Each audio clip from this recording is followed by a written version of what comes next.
resgate de memórias guardadas há 170 anos num navio escravagista no fundo do mar de um paraíso turístico do Rio. A prova de um crime adormecida no fundo do mar.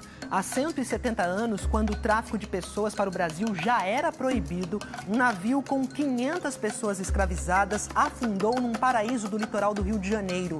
Agora, pesquisadores estão trazendo à tona a história do Brigue Camargo. O Fantástico acompanhou com exclusividade as buscas pelos destroços dessa embarcação.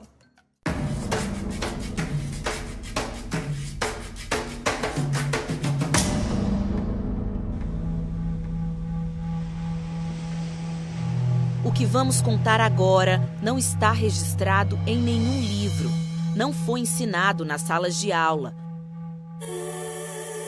Só se manteve vivo por mais de um século graças às histórias que os antigos contavam e recontavam. Veio um navio do estrangeiro, que eles não sabiam nem falar o nome, de onde era, com muitos negros dentro. E a polícia marítima e a marinha bateram em cima para pegar o navio, que não podia mais trazer pessoas, e o capitão resolve afundar o navio. Eu achava que era uma lenda, eu achava que era invenção do meu pai, né? Não era. O tal navio, presente na memória do quilombo Santa Rita do Bracuí, é real. Deitei minha cabeça na cabeceira do rio, mas o pé tá lá no mar. Eu tô pisando literalmente num lugar sagrado, de um povo marcado pela luta contra a escravidão. Aqui, entre o mar e esse rio, milhares de africanos escravizados chegaram de forma ilegal e foram levados à força para vários lugares do país. E bem ali no meio daquele mar, um navio escravagista naufragou, carregado de histórias que comprovam um dos maiores crimes contra a humanidade.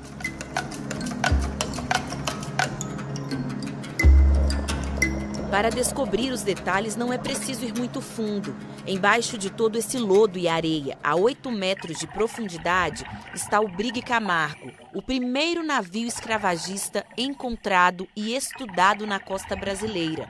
Até hoje, apenas 6 foram localizados no mundo. Em 1852, o Camargo chegou na costa de Angra dos Reis, trazendo mais de 500 africanos de Moçambique. Isso aconteceu 2 anos depois de o tráfico de pessoas ter sido proibido no Brasil. Com medo de ser pego, o capitão norte-americano Nathaniel Gordon colocou fogo na embarcação. Existem 2 versões para essa parte da história. Pelos relatos oficiais que a gente tem, as canoas vão até o navio. Os africanos desembarcam nas canoas, os que sobreviveram. Mas para os mais antigos que moravam nessas terras... A história oral diz que houve tragédia. O pessoal diz que ele quebra o casco do navio e deixa afundar. Então as pessoas que estavam lá dentro morreram. 10 anos depois de fugir do Brasil, o capitão Gordon foi preso nos Estados Unidos. Ele foi enforcado.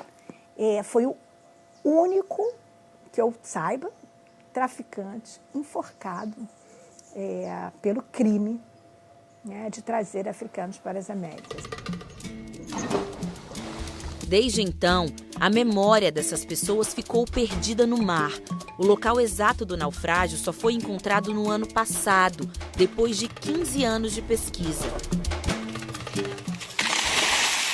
O Fantástico acompanhou, com exclusividade, a primeira expedição ao sítio arqueológico onde o navio está. Quando a gente fala de um naufrágio, uma embarcação que naufragou, a gente está falando de restos de uma embarcação, porque grande parte desse material ele se deteriora com o passar do tempo. Então, sempre quando a gente começa a estudar um sítio arqueológico, a gente está montando esse quebra-cabeça, mas a gente sabe que muitas peças vão estar faltando. A embarcação naufragou próximo à foz do rio Bracuí, onde tem muita lama. Nessas imagens dá para ver como a água clarinha vira uma grande neblina no fundo do mar. A gente desaparece nessa neblina e começa a estudar como se não tivesse visão, né? Usando apenas o toque, como fosse uma leitura de braille, né? O Felipe é presidente do Instituto Afro-Origens, um projeto que pesquisa naufrágios escravagistas. Ele também é um dos arqueólogos responsáveis pela expedição. A cada mergulho, ele volta com mais descobertas.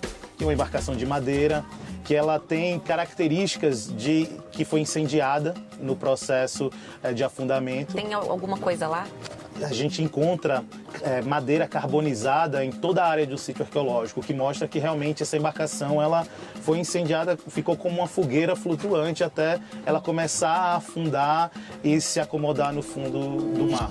Essas boias amarelas demarcam o tamanho do navio. Ele tem cerca de 30 metros de comprimento e provavelmente está com a proa, à frente, virada para a terra. A expedição vai durar pelo menos 3 anos. Então, quando a gente fala de um navio que era utilizado no tráfico clandestino de pessoas, a gente sabe que vão ter elementos que vão ser característicos dessa atividade. A gente sabe que vai encontrar garrafas, pratos, utensílios. Agora, este local é patrimônio nacional, protegido e registrado pelo IPHAN. Por isso, é crime federal mergulhar ou tentar retirar qualquer peça do navio. A pesquisa é financiada por várias instituições brasileiras e pelo Slave Wrecks Project, uma parceria internacional que estuda o tráfico marítimo de escravizados. No início de dezembro, o Consulado-Geral dos Estados Unidos, no Rio de Janeiro, anunciou um investimento de $295 mil no projeto de conservação do Brig Camargo. É uma forma que a gente encontra de entender as nossas origens, né? A gente não está escavando um sítio arqueológico, a gente está escavando a nossa própria alma, né? Presta atenção na história que eu vou contar. Deitei minha cabeça na cabeceira do rio, mas o pé tá lá no mar. Os antepassados da Marilda, que hoje é a principal liderança da comunidade, estão entre os que permaneceram nas terras do Bracuí. O que essa terra representa para você, Marilda? Representa tudo, a fortaleza, o lugar onde morar. Em 1856, essas terras foram deixadas como herança de papel passado para as famílias que ainda viviam por lá. Mesmo assim, a comunidade luta até hoje pela titulação da terra. O Camargo é mais uma ferramenta, né? Que vai estar nos ajudando aí nessa luta. Manter as raízes firmadas nesse solo é a missão do MEC. Babalorixá, que coordena o Centro Cultural Aie Eletuloju, que em Yorubá significa terra fértil.